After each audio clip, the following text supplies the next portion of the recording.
For over 15 years, COASTER-net has been dedicated to providing you with the latest news about the theme parks and rides that you love. We now would like to honor those parks and rides that have stood out in the year 2014. It is with great pleasure that COASTER-net proudly presents the Golden Loop Awards. Welcome to the 2014 Golden Loop Awards Aftermath Show. We're here to discuss all of the great winners that we just heard on the previous award show and talk about some of those that came really close to winning, and maybe even talking about some of the rides and parks themselves and what makes them on this list. I'm, of course, Andrew Rabarchak from Chicago, Illinois. And I'm Dwayne Sponseller from Parkersburg, West Virginia, and it's so great to be with you once again, Andy. It kind of feels like the old days of the old podcast that we used to do. Oh yeah, the SHQ. Let's have a toast to the winners of the Golden Loop Awards. Ha ha! Oh, that's some good stuff.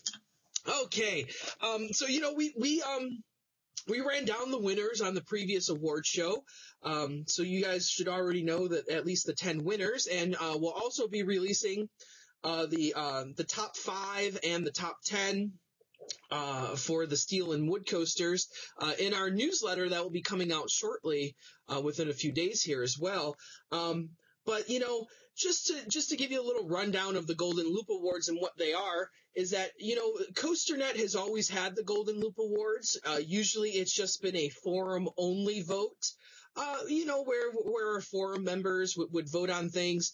This year we decided to take that and release it to the public and have anyone be able to vote. So you did not need to have a forum membership to vote in this on COASTER-net.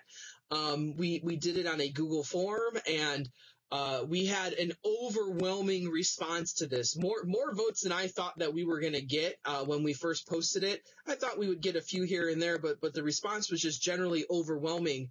And I think we got some pretty good results here. I like to call it the People's Choice Award. That when we look at other awards out there, whether it be the Golden Ticket would be the most famous of all the awards. But a lot of people don't get to vote in that. So here I thought, let's open up the vote to anybody.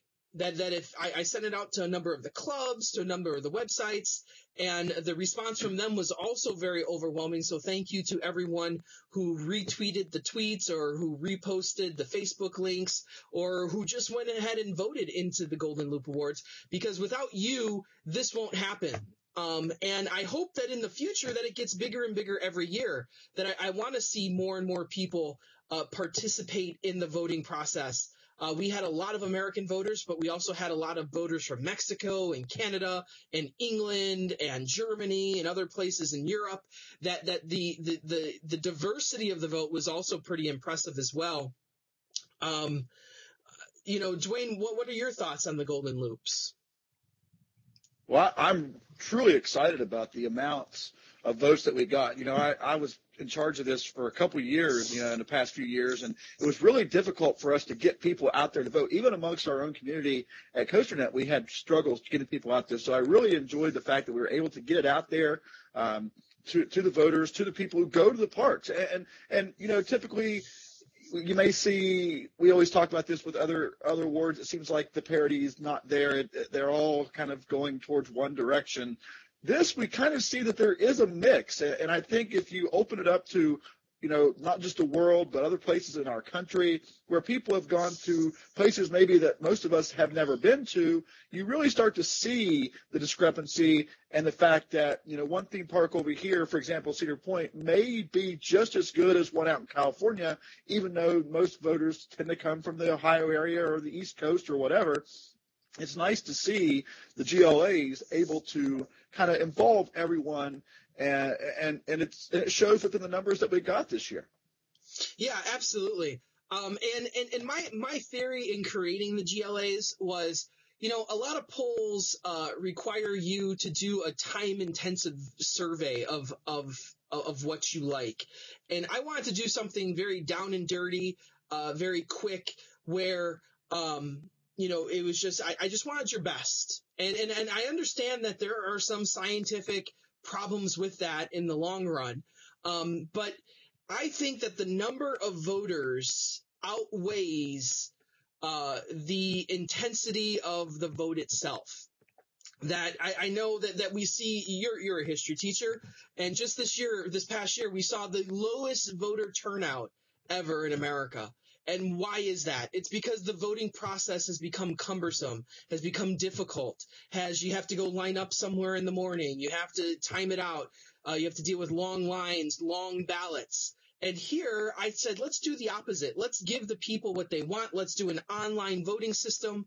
Let's do a down and dirty. Give me your best. That's what I wanted to know. I didn't want to know what your 30th ranked coaster was or what your 62nd ranked dark ride was. I wanted to know what your best was. And I only wanted the best because I think that when you boil it down to the best, that you get people's true feelings. That number one, that is their favorite. That is their what they consider the best ride or best dark ride or best water park or whatever.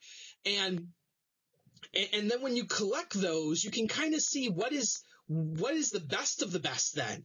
And I understand that arguments can be made for other systems, and I'm not out here to disparage any of those systems. I love the Golden Ticket Awards. I think that I've never really disagreed with them. That you know me from COASTER-net Uncut. We did a whole Golden Ticket Award show this year. And on it, I gave my feelings pretty clearly. And for the most part, I think I agree with the golden tickets. There's other polls out there. There's the Coaster Buzz poll. There's the Mitch Hawker poll. There's Danny Miller's Thrilling 32. And I think they all have their merits. And every time that you take one of these lists, at the end of the day, that's exactly what it is. It's just a list. That it's just another way of expressing people's opinions. It's another way to tabulate people's opinions. So at the end of the day, there is never a right or wrong answer. You can come close to trying to tabulate a scientific survey of people like the Gallup poll does. But at the end of the day, there's no real way to encapsulate the best. So this is just another expression of what that is. It's like I said, the People's Choice Awards, that we have gone out there to see what the people have said. And yes, at the end of the day, it is a popularity contest, but isn't popularity pretty much what everyone votes on anyway? It's what's coolest, what's best, what people like the most. So if more people like this, then that will be expressed inside this poll. So that being said, let's actually talk about some of these winners here, because I thought that we had some pretty interesting winners. And we even covered things that other polls don't, that I have never seen a poll. Maybe I'm wrong about this, but I have never seen a poll that covers best flat ride. So I'm excited to talk about that one a little bit because having tabulated all this myself, that one was all over the place. So I'm excited to go into that one. But let's start with best amusement park. So what any thoughts on that? Well, the results don't surprise me at all. I mean, obviously, Cedar Point's going to get as I looked at the list here, 32.8% of the vote, a clear run out. The next best one was Great America, which to me is very shocking, to be in second place with 4.7% of the vote, pretty much in a tie with Kings Island. So here again, where most of the voters from that area, where they've gone to Cedar Point, where they've gone to Kings Island, that's the Midwest area. Do we have a Midwest bias there? Maybe. To me, and I voted in this, Cedar Point obviously is probably overall the best park that I've been to, although it's not my favorite. See, and that's where you get into that whole favorite best thing that you and Danny have talked about before, and we discussed on the SHQ multiple times. But, I agree somewhat with it, because Cedar Point, in regards to the most diverse coasters, the coasters that everybody knows the most are the ones that get the awards, like Millennium Force. Everyone in the world, in regards to the amusement and theme park industry, has heard about Cedar Point, so you can understand why that's high. I'm also a big fan of Kings Island. Again, it's kind of my quasi home park, if you want to say that. I do like the coasters there. I know Andy doesn't like the Beast, but it's one of my favorite classics. And then you've got the new Banshee, and you've got some of the older style rides there. And I just like the feel of that park compared to Cedar Point, which is more, rides and tarmac, or, blacktop. And then at Kings Island, you had the same feel, but at least you have trees and shade and some more, festive type things there compared to Cedar Point. So I look at it a little bit differently compared to some, but I'm really surprised that you don't see like Universal Studios on this list or something like. Yeah, that definitely was one of my big surprises, is that I thought Islands of Adventure would have done a lot better, but they did not on this list. And I think, but then again, to be honest with you, you don't see Islands of Adventure in the discussion very much on many of the other polls either. That it seems like those Orlando parks, the Disney, Universals, even the SeaWorlds to some extent, rightfully so or not, don't really get a lot of representation in polls in general. I don't know if there's a bias there amongst coaster enthusiasts, because keep in mind that most people voting in this were coaster enthusiasts, that it wasn't like we didn't take this out and have it, given to, just people on the street. It was done through the internet, through different clubs, through different websites, that they distributed these ballots to people and had them vote in it. So, there's always been that bias, but I was really surprised that IOA did not do as well. As for Cedar Point, though, what I find that some of these categories you can kind of say, well, it's a popularity contest. It was, influenced by home park voters, that some people voted just like they do in a good election. They vote straight Democrat, they vote straight Republican. We did see that happen, where we saw straight ballot votes across the board for a single park. And to some extent, I think that's okay. But Cedar Point, this vote in particular, was one that went across the board. That even people who were voting straight Six Flags or straight Knoebels, this was a category where Cedar Point transcended those boundaries, that people from various locations around the world were voting Cedar Point as the number one park in the world. And I think that speaks to how good that park actually is. And the other parks on the list, like you said, Great America, Kings Island, Magic Mountain, those are standout parks, in my opinion. Right. That those are places that people want to go to, that I really, I really think that vote in particular came out well. So let's move on and talk about Best Water Park a little bit, something that I know I don't do very much of. I don't know if you do. I don't do a whole lot. Well, I mean, with the kids, I mean, yeah, so every once in a while. So I've been to a few, but just one more thing going back. I saw Knoebels on the best amusement park list. I don't think that should be there at all. I'll leave that one alone, because I'll leave that for you and Danny to discuss, because I know you do that quite often. But that's a whole discussion in itself. There's and you notice how I kind of just glazed right over that too. I'm not even going to get into that one. But with Best Water Park, again, I've never been to this. Where's this one located at? The winner, the Schlitterbahn at. So the winner was Schlitterbahn New Braunfels, which is in Texas. Right. It's the first one. It's okay. I don't know if it's the biggest one, but it's pretty close to it. But they've been opening up Schlitterbahns all over the place too. That there's one in Kansas City. There's one in that's soon to be in Corpus Christi. So there's different Schlitterbahns all over. But this one is probably the most well known. I'd also like to say that it did win 13.9% of the vote, but the other Schlitterbahns, especially Kansas City, was represented well on the poll as well. It did not make the top 5, but it would have been right there at that next tier. And that's interesting to me, because Schlitterbahn Kansas City was one of the lesser known of the Schlitterbahns, but now this year, as you know, they got the new ride Verrückt, that's the tallest water slide in a boat, I guess, ride this year. That's supposedly pretty interesting to go on. So I'm sure that's the reason why the Kansas City Schlitterbahn is making its way up. I'm also glad to see, Holiday World was right there in the vote as well with 9.9% of the vote. That Holiday World, that water park's my favorite. That's who got my vote. I'm secret ballots, to the side.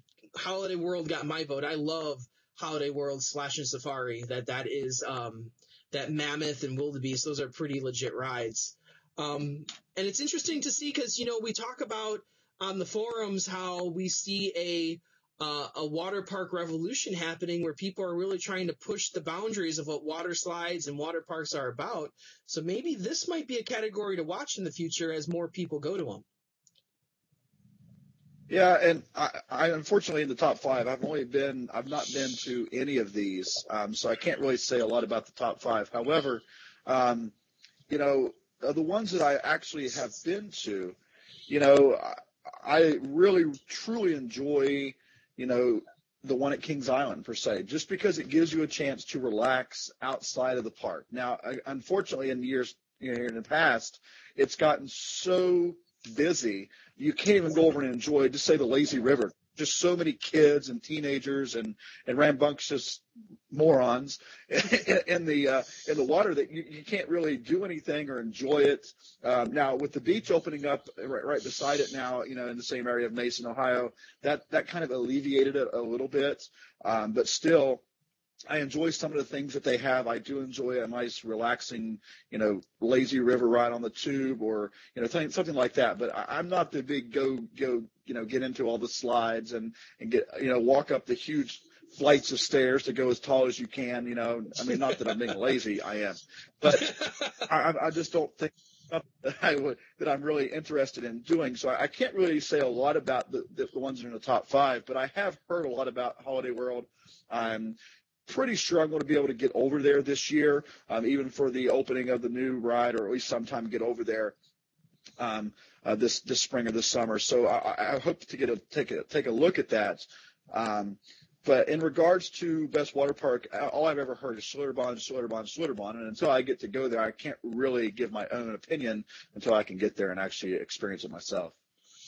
Yeah, for sure. But at this point, let's move on to best flat ride, because this is, like I said before, this is one of those categories that you don't see in a lot of polls.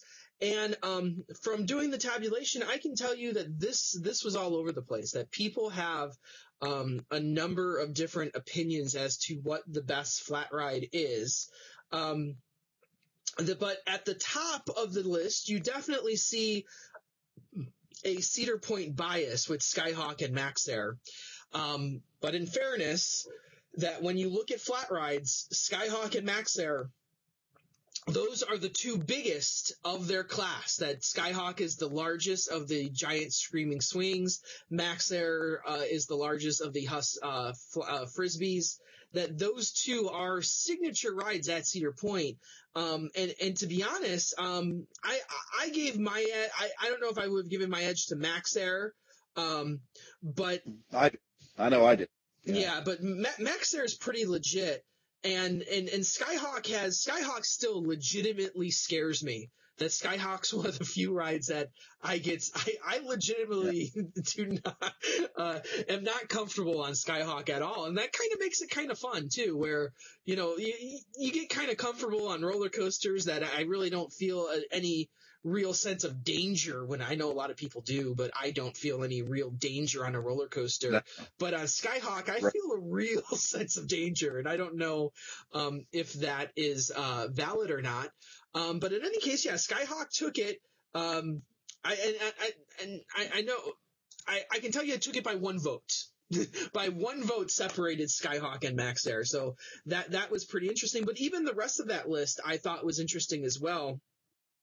The Giant Drop at Six Flags Great America is an Intamin drop style ride that's usually regarded as pretty good. Delirium at Kings Island is just a smaller Max Air that they finally got working this past year. I know that you've stated multiple times how it was not working to its full capability there.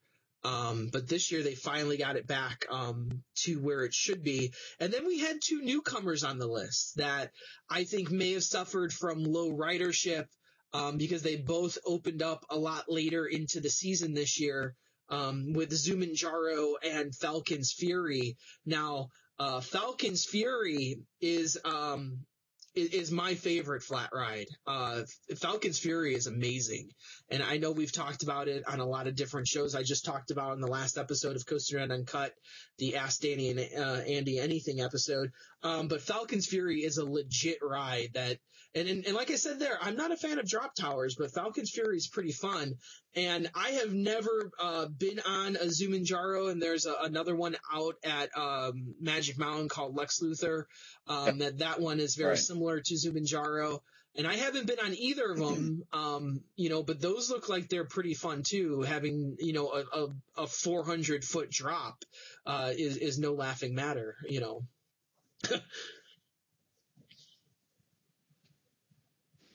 I'm I don't like the drop towers at all. I don't like the feeling of it. I've tried to ride them to get the credits and all that. But really the only one that I'll even attempt to ride multiple times is the one that goes up at Cedar Point. So on Power Tower, I don't like the feeling of going down. Up doesn't bother me for some odd reason, but going down, I just don't like the feeling of my stomach and my face and all of that. So, but I would love to ride Falcon's Fury. Everyone was giving it a bad name because it had problems when it opened, just like every other Intamin ride out there has a problem when it opens. But I think what they did was smart. They took their time. They were patient with it, made sure that it was right, made sure everything was working. And now people are raving about it, saying it is one of the best flat rides out there. And so I think people tend to get all worked up over nothing. I mean, again, it's in Florida, so it's going to be open year round. It's not one of those rides where we're up here in Cedar Point where it's going to be closed and you're going to be open for like 4 weeks and then everybody's mad about it. So I think people kind of overreacted to that. But again, I haven't been to it. I haven't rode it like you have, so I know that you have more of an essence of what it's like. But just by watching the video of it, it does seem so much more intense than, say, a drop tower at Kings Island, for example, which is one of the largest ones, and which I don't like per se, but I do want to experience it, want to get the credit, and too, just to see, you've never seen something like that before, to where you're almost face down. And I mean, I can imagine the falling feeling that you have. It almost reminds me of dreams when you feel like you're falling and then you all of a sudden wake up. That's kind of what it would remind me of. But I voted for Max Air. I am a huge Max Air fan at Cedar Point. I love the feeling of the wind, especially on a hot day. The wait time for that ride can be kind of bad at certain times during the day. But if you get it right on and you've been sweating and you get up there and you get the wind in your face, I absolutely love that ride. And unlike a couple other people here who work at COASTER.net who just don't like it at all, Daniel, for example, he was just not a fan of that ride at all. But I truly enjoy it. It doesn't make me sick. I know it spins a little bit, but this reminds me of being on a swing when I was a kid. So I think and Skyhawk's the same way. I'm with you. The feeling of the Skyhawk when you get up there and you're weightless and you just have that little bar there that's in front of you, and sometimes it clicks. I know exactly what you're talking about because I can remember. Now, Skyhawk has been down. It was, at least both sides were down quite a bit. We had the incident where the cable snapped this past year, and so of course it was down. Then it opened up half of it, and then did it ever open back up with both sides before the end of the year? I can't think. I'm pretty sure it did. Yeah. Okay, so it's a great ride. It is the tallest one. It's the fastest one.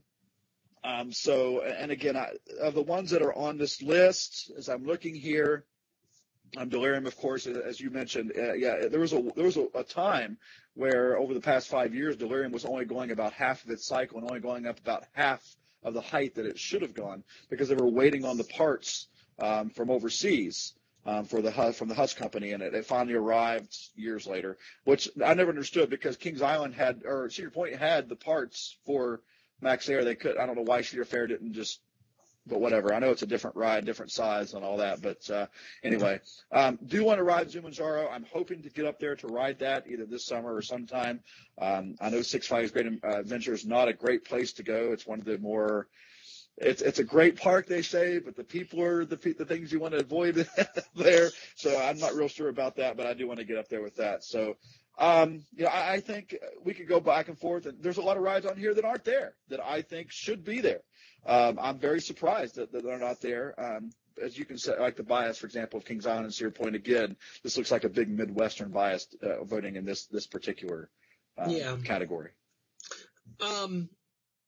Next up is going back to the water parks and the water rides is the best water ride. Now, some reasoning behind this. We threw best water ride together with water park rides and theme park rides, just because it's very hard to distinguish one from the other now. That like we said, what we're beginning to see is a lot of rides that would traditionally be in a theme park now begin showing up in water parks and vice versa. So, what we did is we threw them all together. And I thought that we had a pretty interesting result here, something that was completely unexpected, because previously I said that you don't really see a lot of Disney stuff make these polls, but yet we have Splash Mountain at Magic Kingdom taking this crown home with 7.7% of the vote, winning Best Water Ride, just narrowly beating out both Wildebeest and Dudley Do-Right, that once again, one vote separated those top rides there. That's how intense this voting was. So Splash Mountain, Wildebeest, and Dudley Do-Right all right there vying for the number one spot. And Splash Mountain coming away with the crown here. That in other awards we've seen Dudley Do-Right basically become the odds-on favorite. That Dudley Do-Right wins every year. It's almost right. It's almost to the point of like, why even vote anymore? Because they're just gonna win. But here, definitely see a shift in that with Splash Mountain. Now, I don't believe that the other awards throw in rides with Wildebeest and Mammoth, but I think they should be, that those are legitimate water rides. And I like to see how they do against the traditional water rides, the flume rides, the shoot the chutes rides. Let's put these different technologies up against each other and see which people like the best. And it seems to me that at least this year, the traditional flume ride, the Splash Mountain ride, took the crown home. But obviously those new style rides are coming up as well. The other two interesting parts is that Splash Mountain at Disneyland came in at the 5th place spot. And if you were to add the two rides together, they would have run away with this. I know they're two separate rides, but they're basically, for all intents and purposes, there's differences, but they're basically clones of one another. So Splash Mountain is by far the favorite here in general. And the only thing separating them is that there's two different parks here that they are located at, but they would have run away with the vote if you just had Splash Mountain as a single entry on this. And then also we see Verrucht coming up there already, making the 4th place spot in just its first year. And that's another ride that opened up a little bit late, and might have suffered and could have suffered from low ridership. But here we have an example of that ride making the top. This was the top 6 on this one, because Verrucht and Splash Mountain at Disneyland were tied for 5th place. So yeah. I love water rides that are not extremely getting you wet. Yeah. Right? So let's put the the rides that you get in the inner tube, the 6 people, and the waterfalls come down on you. Okay, that's great if you're hot, but if then you're wet and you're soaking wet and you have to walk around the park the rest of the day and now you're miserable. I'm not a fan of that. So I'm not surprised you don't see any of those rides on this list. But what I'm surprised that I don't see are maybe the one splashdown rides. Like Congo Falls or something like that, where here again you don't see the Midwest bias with the Kings Island rides or the shoot the chute rides. I'm not saying that Shoot the Rapids should be on there because of obviously the accident that it had and things like that, but I'm surprised you don't see that. If everybody was voting like you said, park by park and right down the line, you would think you'd see that, but you don't. So that gives me I think that people really just didn't get on here to vote and say, I'm just going to vote for everything at Cedar Point, or I'm just going to vote for everything at Kings Island, because they didn't do that water ride. Because, one of my favorite rides was that water ride that we rode down at Six Flags America.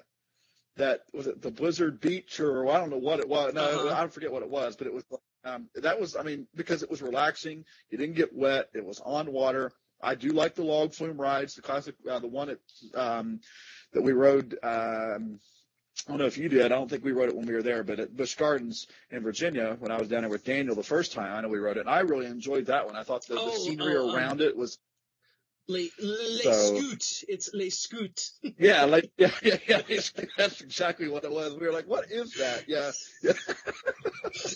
But so, and then even the one that's at King's Dominion, I like the water ride that's at King's Dominion as well. So I do like water rides as long as I'm not getting soaked, and I can see that that's probably the way most people voted on this as well. Yeah.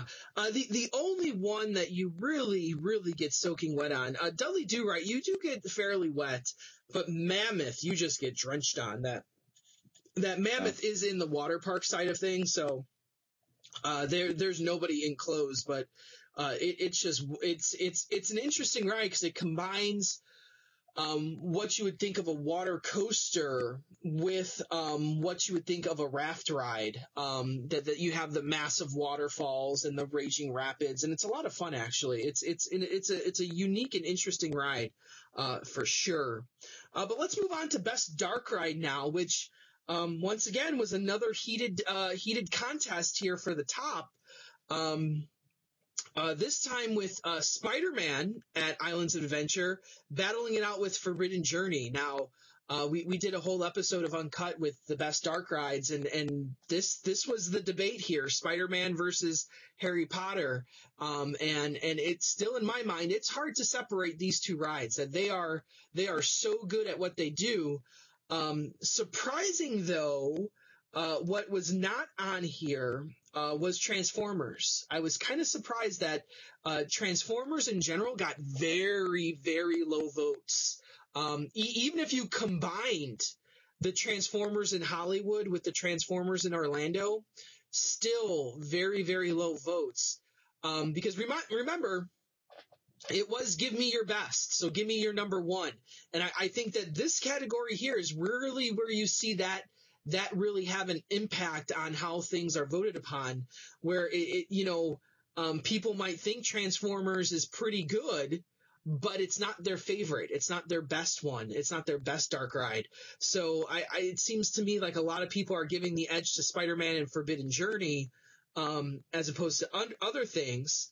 Also interesting is that you have two newcomers on the list making it in their debut year with Wonder Mountain's Guardian and Gringotts. That those two rides just opened up this year, and both of them have pretty good reviews out there, and they're both all making their debut right at number 3 and 4. And then right after that, you have two classic dark rides with the epitome of what a dark ride might be at Magic Kingdom with Haunted Mansion, and then also you have the Haunted House at Knoebels as well. That is a very classic dark ride. So I really like this list, because it gives you a lot of different looks at it. So you have the new tech, the new high tech, Forbidden Journey, Spider-Man. You have the newest of the new with Wonder Mountain and Gringotts, and then you have the classic also being represented as well with Knoebels and Haunted Mansion. I'm really surprised by how it came out. But then when I think about it, I'm kind of not, because this is actually pretty close to what I think what I would determine would be a good top 5, top 6 list. I'm not surprised at the list. I'm not happy with the list. Number one is because I've never been down there to Islands of Adventure to ride them, and so I'm sure that my mind changed. Obviously, it would change. But when I think of dark ride, I think more of the classic, haunted house, and I'm the only one who voted for the one because I'm probably the only one who's ever been there. But Camden Park in Huntington, West Virginia has the classic haunted house. And a lot of people who, if you're a coaster or any type of theme park enthusiast, will tell you that it is one of those classic, it's on those old four wheels. Like I always say, it looks like the wheels that you would see on the bottom of a shopping cart. Yeah, it's one of those types that move you around real fast, almost like a tilt-a-whirl. But you go through and you have all these different, almost like a fair haunted house, is what it reminds me of, but it's a lot better, obviously. That's the kind of thing that Dark Ride to me. Now, I know today we've got the innovations and the technology, and we've got the 3D, 4D, and you name it, the water spitting at you and the fog coming at you and all of that. And if I were to come up with one that I've been to that I like the best is innovative like that, it would probably be Curse of Darkcastle at Busch Gardens in Virginia. I really enjoyed that because, number one, it was a way to get out of the heat, but two, I did like the immersive story that was there. It was really well done. You had the 4D effects. I liked the vessel that you were sitting in. It wasn't coasterish. It was an actual story to me, and I think that is what really categorizes a good Dark Ride. Now, I know you said, for example, that the new Green Gods ride isn't, what you thought it may have been, or what it wasn't as exciting as you thought it may have been, or as people are saying. Now, I've heard that the surroundings or the actual theme of it is very close to what was done in Harry Potter, which that to me is probably better than the ride itself. I'll be more impressed with that than the ride. So I can understand that a little bit, but I do want to go down and ride Spider-Man. I do want to go down and ride Forbidden Journey because I've heard everything good about it. You've had a chance to do that, obviously. But in regards to dark rides, I'm more of the classic feel kind of guy. And if you like Darkcastle, you're gonna love Spider-Man and Transformers for sure, because it's pretty much pretty similar to the same ride vehicle. It just does a lot more. It does so much more than Darkcastle does. And just as a note, Darkcastle was right next on that level. That it missed it by a few votes to make this top 5, the top 5 list. But these dark rides, they keep innovating, they keep moving up, and I think it's about time you get to Islands of Adventure, to be honest with you. So maybe, I don't know, maybe you should take a trip down, maybe for a little Halloween Horror Nights next year. We can do that. We can absolutely do that. Because, and I'll be honest with you, it's not that expensive. It's not as expensive as you think it is to do Horror Nights. It's actually maybe one of the most economical times to actually go down there, and get a really good experience. So maybe next Columbus Day you can, hop on by and take a trip down to Orlando. 'Cause I'm kind of like an every year kind of guy now. And speaking of, Halloween Horror Nights, we might as well just move right into Best Haunt. And Halloween Absolutely. Horror Nights, ran away with this category, as it was expected. The Orlando showing was just amazing.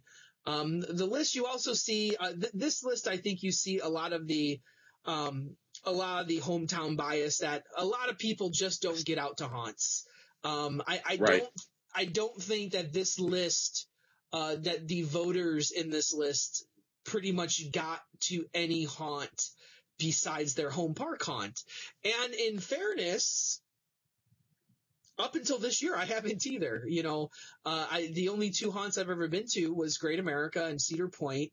This year was the first year that I went out and went to Horror Nights, and it got to experience that and the awesomeness that it is.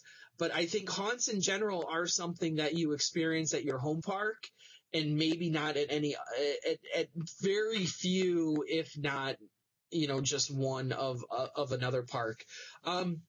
So I think that's why you see a lot of the home park bias here. But, I'll be honest, Knott's is on there. Knott's Scary Farm is a legitimate haunt event. It came in 4th place. And, a lot of people say good things about the Kings Island haunt too, that it's pretty intense. And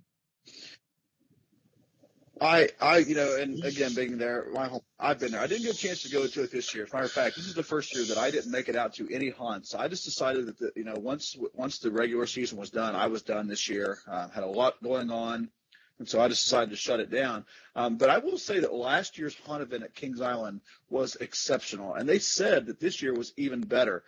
They do spend a lot of money and time and things with these haunts. I think they are much, probably 100 times better to me than the ones at Cedar Point. I don't understand the whole Cedar Point thing. I like it, but I just think Kings Island in regards to the hunts have always been better to me in regards to the Cedar Fair ones. Now, I haven't been to other ones. I will say that I've been to the one at Busch Gardens in Williamsburg, and I think it's fantastic. It is completely different than any of your regular, ordinary hunts. So I will put that out there, but I really enjoy it because the time and the effort that they put into it. Of course, that park is so beautiful anyway, and then the hunt, themes and things that they put in there are excellent. But it doesn't surprise me with this list, all right, again, because of the way that of the bias again. People put Cedar Point on there. Well, okay, yes, but how many of you actually been to? Was Cedar Point the only one that you went to? Because if that's all you're basing it off of course you think it's good, but until you get down to Florida to go to Halloween Horror Nights or something like that, you're going to be one track minded.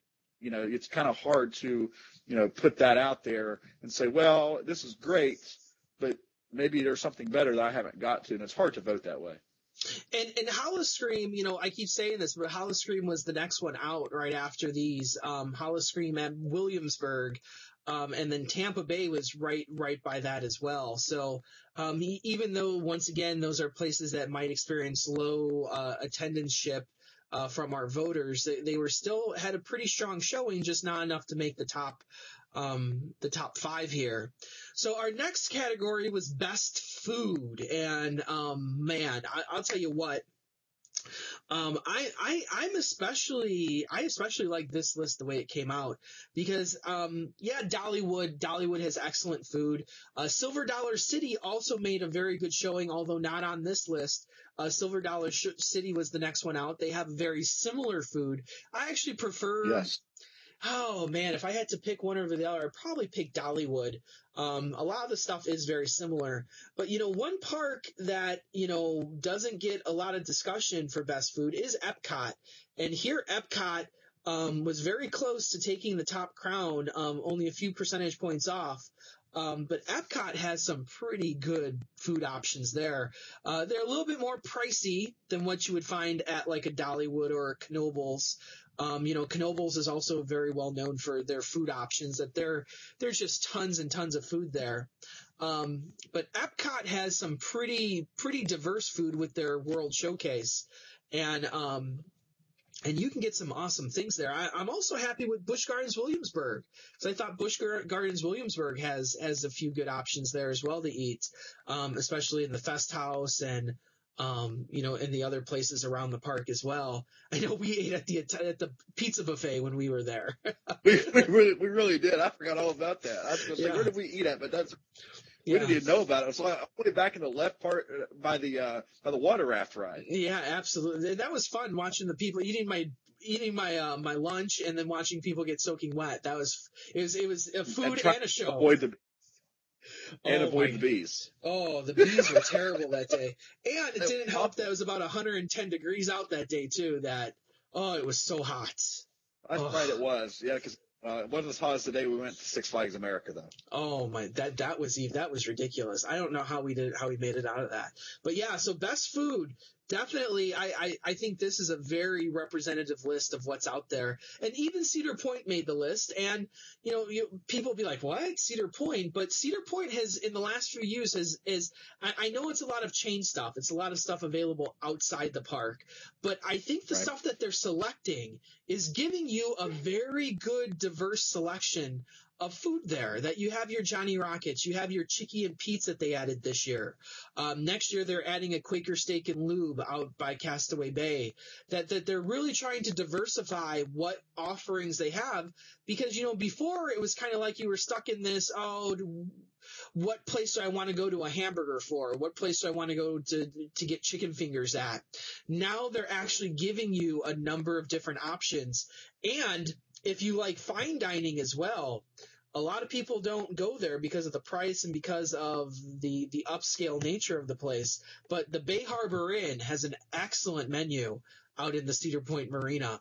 The Bay Harbor Inn has some of the best food ever. By the way, the coconut shrimp at Bay Harbor Inn is the best coconut shrimp on planet Earth. So Really?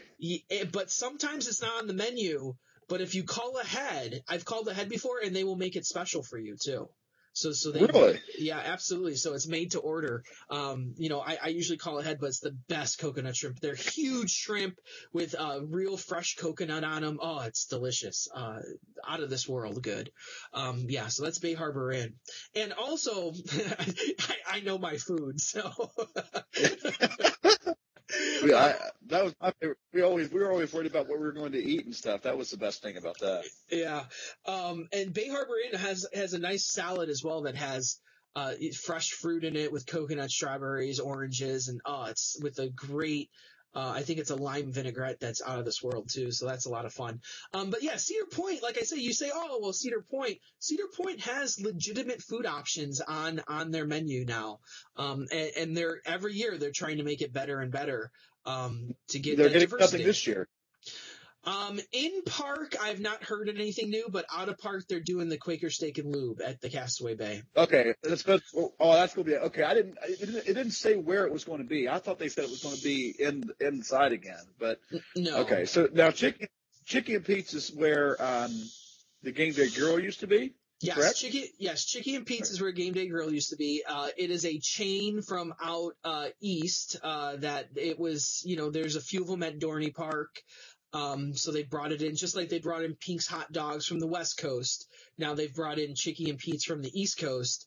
And I just think it gives it a nice diversity of like usually you go to a theme park and it's a lot of the same. It's the same restaurants. So you'll have like, 3 of the same pizza place or 4 of the same other thing place.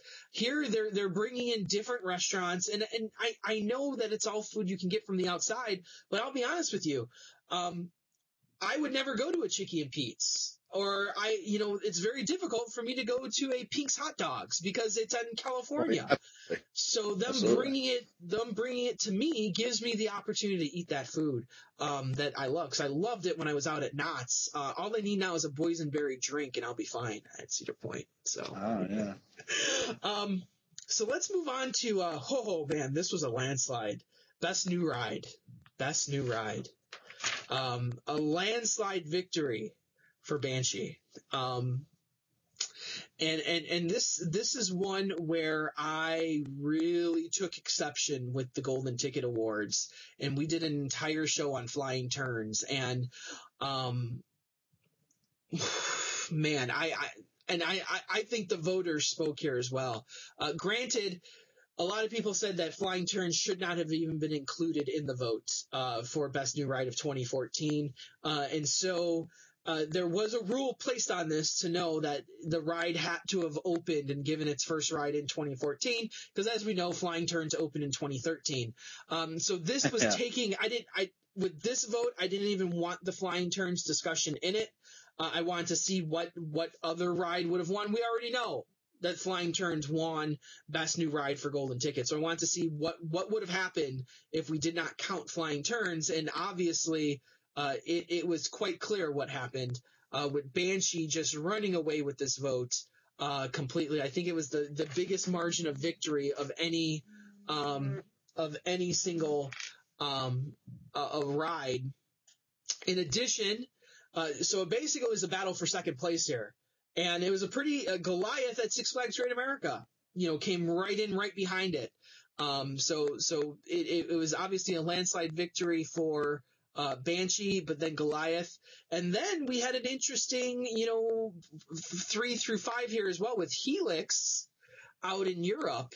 That is supposedly just out of this world fun, that I think if Helix was built in America, I think very well Helix might have experienced what Banshee experienced with a runaway victory, because from what I've heard, Helix is just out of this world with what it does. And then of course you had Gringotts down at at Universal Studios Orlando, and then you have Medusa out at Six Flags Mexico, which what people are saying about that ride is that it's out of this world fun too. So you have some pretty good new rides here this year, that this is probably one of the strongest classes of best new ride in a while. That best new ride has been kind of iffy the last few years, and you're kind of like, oh, is that a best new ride? But this list here is definitely legitimate. I agree, and I hope that the trend continues. I don't know, maybe if with Rocky Mountain coasters, we're going to be getting all these revamped coasters and new coasters from them. That's going to add a lot of new rides every year, whether they're new rides to most of us, whether they're either revamped or retracked or whatever. They're still going to be considered quote-unquote new rides. And then you never know what Intamin's going to build. You never know what B&M's going to build. So I'm excited for the future all the way up through 2020 because we know that a lot of Cedar Fair parks are always going to get new rides. We've got 2015 looks promising with Fury and some of their RMC coasters that they're redoing. But in regards to last year, we went to Banshee's Media Day, and I thought the ride was exceptional. Now, we were riding it in 30-degree weather, and it was cold, and it was great. Now, you think it lost its legs a little bit later on, and I tend to agree. As I went back and wrote it again, I tend to agree with you on that. Maybe because I don't know if it's just one of those rides that's going to not be as exciting as older as it gets because we were so – but it did exceed our expectations. We went into it with not high expectations, which was a good thing, but I think then it allowed us to actually enjoy the ride, to understand what it used. The footprint, to me, is not very big on that ride. I know it does take up a little space as it goes out to the backside of Kings Island, but it's more compact than I would have expected it to be for being, this record-breaking coaster.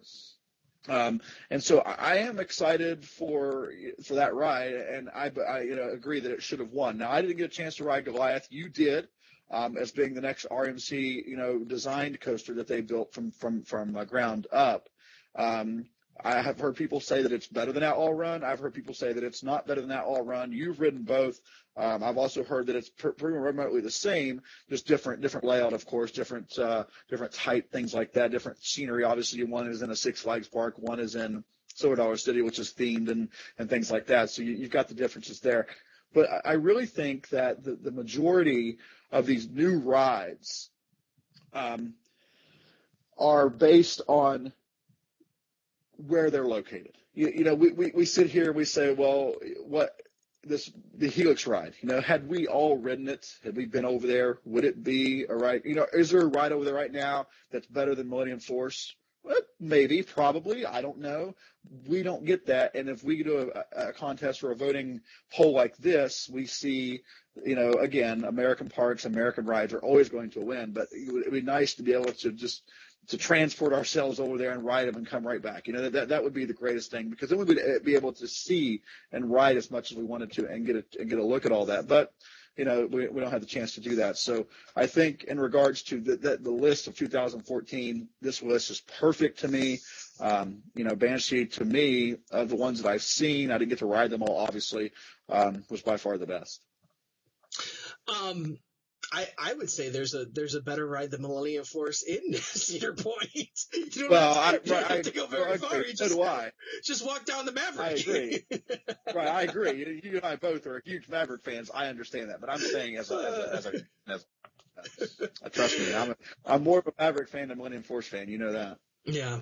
So our next category was our best wood coaster list, and we had. There's 1, 2, 3, 4, 5, 6, 7, 8, 9. So there's the top 10 is what we have here. And I thought the top 10 were pretty interesting, that you have El Toro taking the crown here. And I've got the pleasure of riding El Toro for the first time this year. And I have to say it was pretty spectacular. That El Toro was a legitimate ride that I think you could rank El Toro with many steel coasters. And as you know, if you watch any of the COASTER-net Uncut shows, I am not a huge wood coaster fan. So I prefer steel. And so for me to say that a wood coaster can be ranked with steel coasters is pretty impressive. I would probably put El Toro in my top 10 steel or a top 10 combined list, for sure. And then we moved on to the Beast. And Yeah, that right there. oh, Yes, absolutely. That should be number one on this list by far. There is no other ride there that should be even close. No.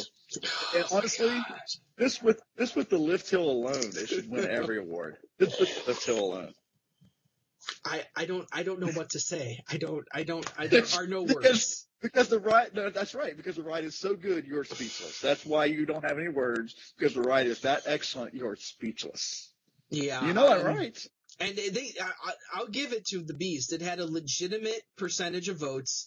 Obviously, to get that high of a percent on this type of list, it went well beyond the Kings Island fans. So this is not just a Kings Island bias here again. This went well beyond the King Island fans, went well into other people as well. I don't get it. I don't get how the Beast beats the Voyage. I don't get it. I can understand El Toro being the Voyage, even though I love the Voyage. The Voyage is my number one wood coaster. I don't get it. I guess, whatever. But once again, we see Goliath entering the top 5 here in its debut year, which was pretty impressive. And then Outlaw Run up there as well. On the show, I'll just give you the other top 10. That Thunderhead was number 6. Boulder Dash was number 7. Phoenix was number 8. American Eagle at Great America was number 9, and Ghost Rider at Knott's Berry was number 10. So that's actually a pretty legitimate top 10 list there. There's a few exceptions that I would be like, those kind of don't belong there. But I would say, for the most part, that is a legitimate top 10 list. That was given to us. That a lot of people love Thunderhead at Dollywood. A lot of people love Boulder Dash. I do not personally. A lot of people love Phoenix. I thought Phoenix was an outstanding coaster at Knoebels. I'm not a huge Knoebels fan, as has been stated many times, but Phoenix was a legitimate coaster. Oh my goodness, was that much that like Danny likes to call it the stand-up Woody, and man, he is more right than wrong on that. For sure. And then even Ghost Rider, I loved out at Knott's Berry as well. That Ghost Rider was a legitimate roller coaster that I thought had a lot of fun and a lot of thrill in it as well. I'm really happy with that wood list, and I think it's pretty representative of what good road coasters do. And even Right. American Eagle to some extent is a pretty good racer. I know it's fallen on some hard times as of late due to just the general breakdown of wood coasters and stuff. But in the past, American Eagle has been a legitimate wood coaster as well. That there's a Right. lot of people that love American Eagle out there. And because of its historical value of being one of the tallest wood coasters at its time, it's an Intamin wood coaster as well, that you don't find a lot of out there. So there's a lot going on for American Eagle. So that one too, it's that classic racer. It's the only racer on that list, to make the top 10, but I think that's pretty good. So our final category is always the main event, is the best steel coasters, the best steel. So, this here, Millennium Force, I'm telling you, people love that ride. And even when forced to give just your favorite, that this isn't taking into account, I have Millennium ranked 5th on my list, or you have Millennium ranked 12th on your list, that this is just your favorite roller coaster. Millennium Force rules the day still.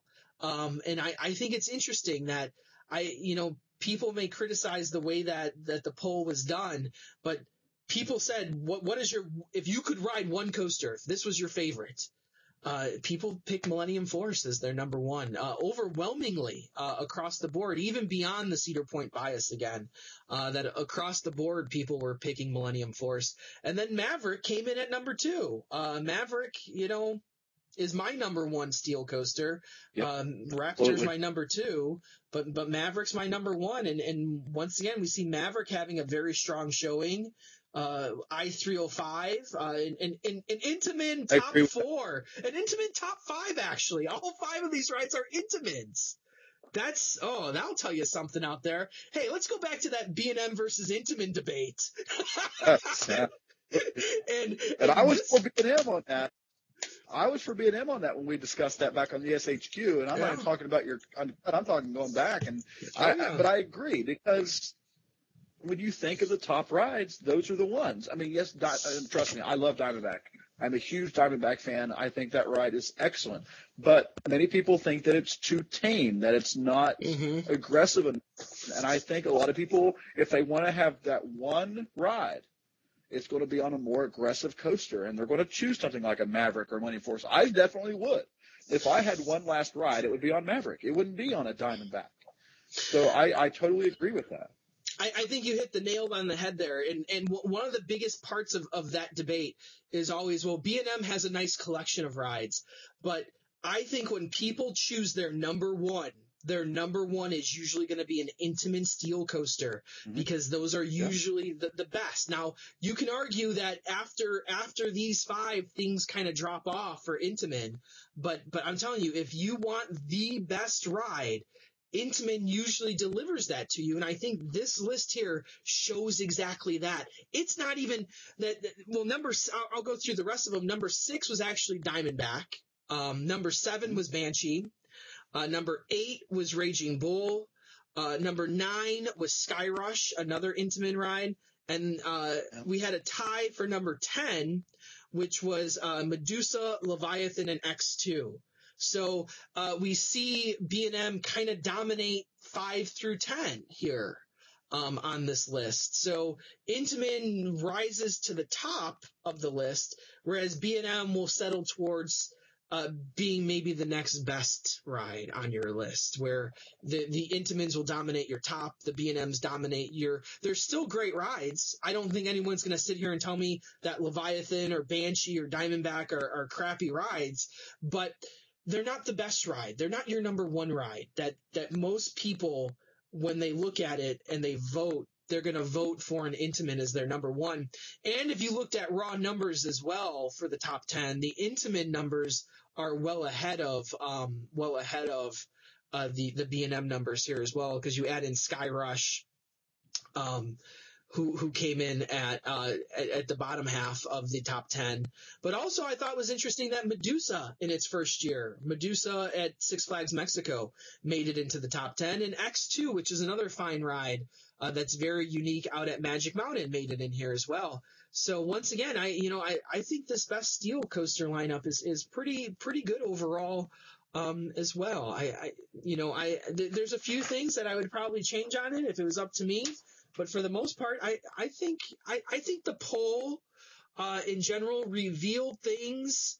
Some things I completely expected. Some things like what we just talked about with Intamin, I think it gave credence to that belief that I've had before. And some things kind of surprised me as well, especially with the water rides and a Disney park taking the top crown on that. Overall, though, I thought it was a very successful GLAs. I thought, like we said before, the participation was overwhelming, was way beyond what I thought it would have been.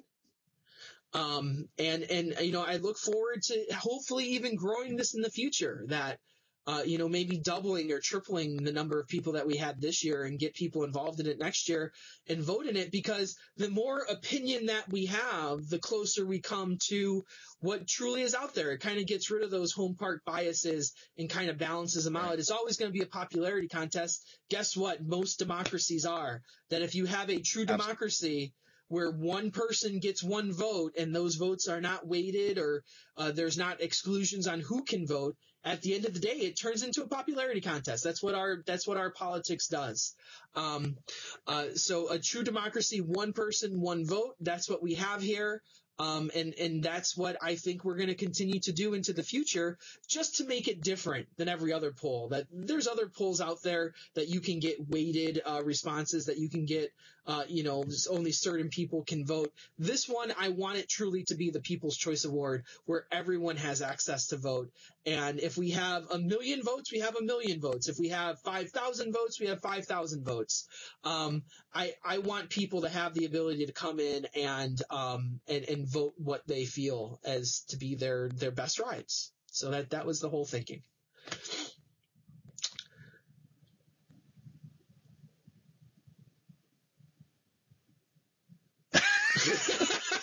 Yeah. I don't know. I don't know what to say after that because you set it up. Well, I guess that brings us to the conclusion for today's after show or post show of the Golden Ticket Award or the Golden Loop Awards. Oh, yes. Let's make sure we call it the awards. Come on now. So thank you all for joining us here tonight, and thank you for participating. And we'll see you next year. This is going to be a yearly thing for COASTER-net, so we will definitely see you next year to find out how these numbers change, if they change. And we'll have even more to discuss to see the changes of opinions over time as well. So I am, of course, Andy Robarczyk from Chicago, Illinois. And I'm Dwayne Spunseller from Parkersburg, West Virginia. And as always, ride on, Ride Warriors.